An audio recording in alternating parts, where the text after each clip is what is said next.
Students, psychological testing का आज हमारा ये तीसरा लेक्चर है। इसमें हम मनोवैज्ञानिक परीक्षण की एक अन्य विशेषता के बारे में बात करेंगे जिसका नाम है वैधता।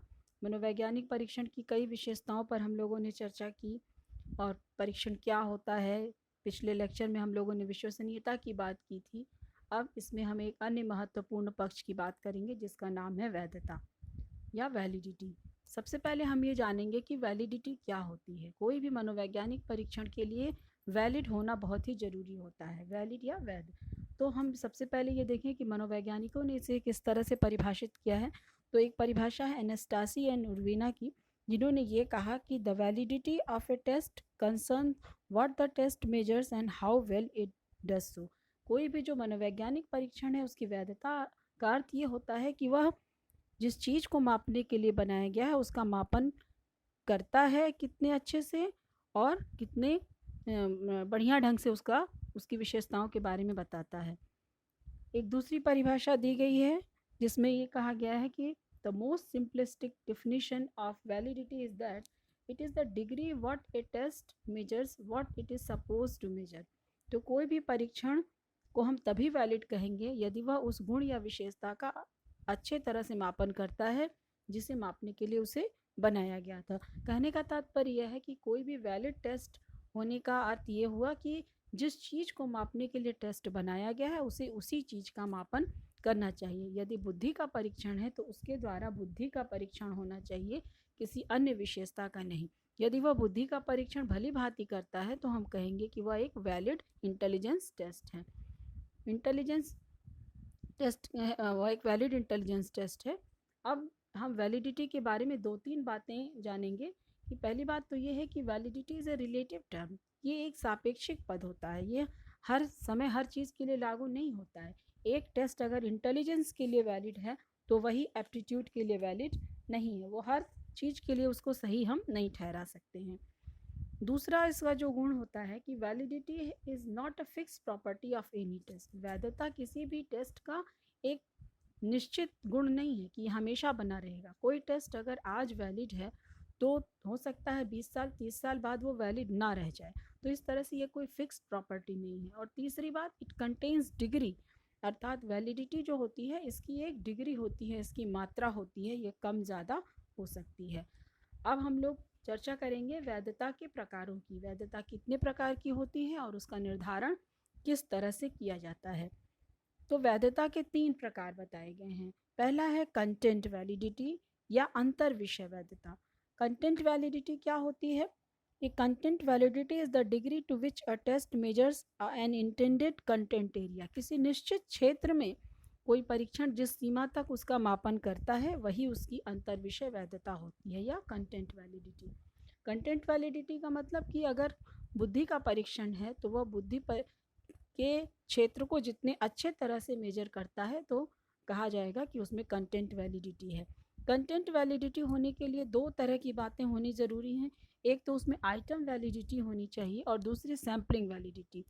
आइटम वैलिडिटी या एकांश वैधता का अर्थ ये हुआ कि जो उसके आइटम्स हैं वो उस विशेषता के लिए वैलिड होने चाहिए। अगर बुद्धि परीक्षण है तो आइटम्स बुद्धि से ही संबंधित होने चाहिए।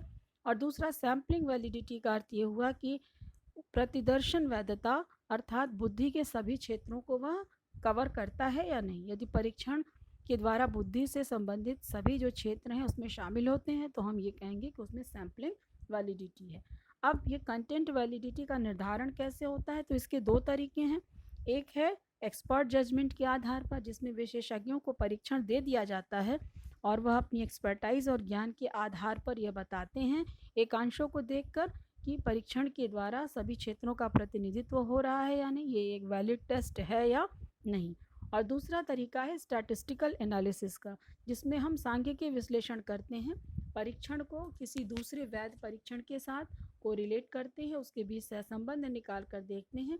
यदि वह उच्च होता है तो हम कहते हैं कि परीक्षण में वैधता है। उसमें ये स्टैटिस्टिकल तरीका है। दूसरा जो वैलिडिटी का प्रकार है वो है क्राइटेरियन रिलेटेड वैलिडिटी या कसौटी संबंधित वैधता। इसमें क्या होता है कि किसी बाह्य कसौटी के साथ हम अपने टेस्ट को कोरिलेट करते हैं और ये देखते हैं कि ये किसी बाह्य कसौटी के साथ कितनी भली भांति सहसंबंधित है।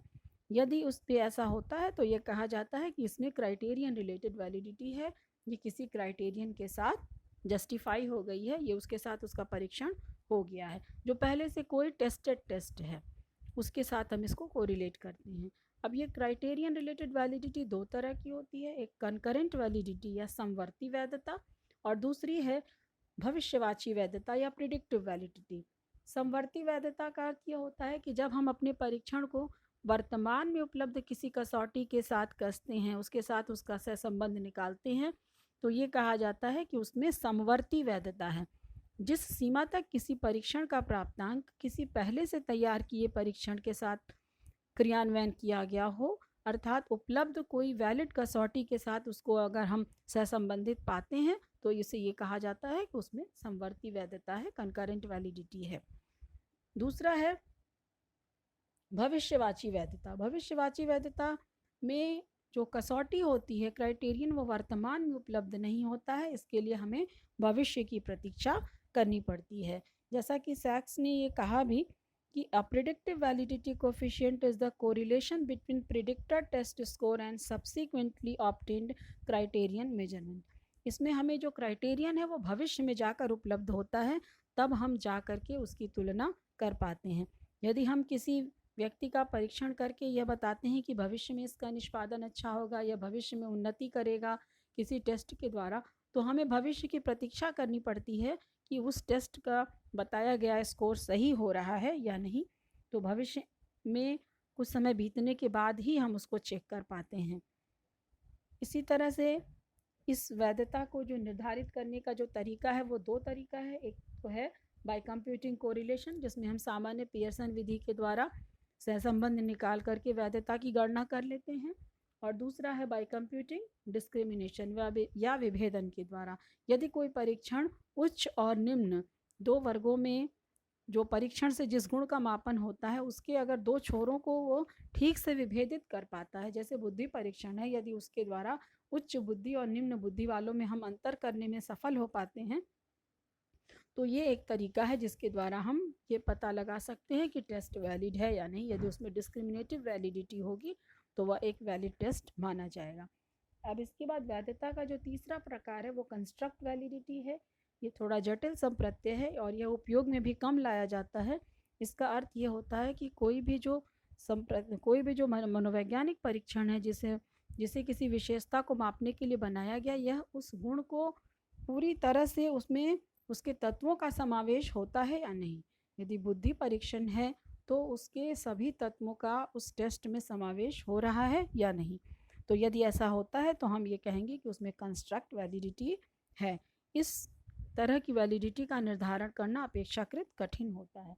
अब हम वैधता को निर्धारित करने वाले कारकों की चर्चा करेंगे कि वो कौन से कारक हैं जिनका वैधता के ऊपर प्रभाव पड़ता है और जिनसे वैधता प्रभावित होती है। तो इसमें पहला कारक है ग्रुप वेरिएबिलिटी, समूह विभिन्नता। अर्थात समूह जितना विभिन्न होता है, उसमें जितनी विविधता होती है, जितना हेट्रोजीनियस होता है समूह, वैधता उतनी ज़्यादा होती है। समूह में जितनी समजातीयता होती है उतनी ही वैधता कम हो जाती है।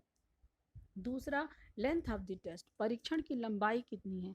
यदि परीक्षण लंबा है, अपेक्षाकृत लंबा है, छोटे परीक्षण की तुलना में लंबे परीक्षणों की वैधता अधिक होती है। इसके लिए कुछ सूत्र भी बताए गए हैं जिनके द्वारा हम गणना कर सकते हैं कि परीक्षण की लंबाई को कितना बढ़ाया जाए तो वैधता में कितनी वृद्धि होगी। तीसरा कारक है नेचर ऑफ डायरेक्शन, निर्देशों का स्वरूप। यदि निर्देश मानकीकृत हैं, स्टैंडर्डाइज्ड हैं, उसमें कोई वेगनेस नहीं है, एम्बिग्विटी नहीं है अगर, और परीक्षार्थी प्रश्नों को उसी तरह से समझता है जिस तरह से उसको बनाने वाले ने लिखा है, तो यहाँ पर वैधता के बढ़ने की संभावना अधिक होती है। यहाँ किसी तरह की अस्पष्टता नहीं होती है। चौथा है to add inappropriate items in the test, यदि गलती से या किसी कारणवश परीक्षण में कुछ अनुपयुक्त एकांश शामिल हो जाएं तो इनकी वजह से परीक्षण की वैधता प्रभावित हो जाती है और वह कम हो जाती है।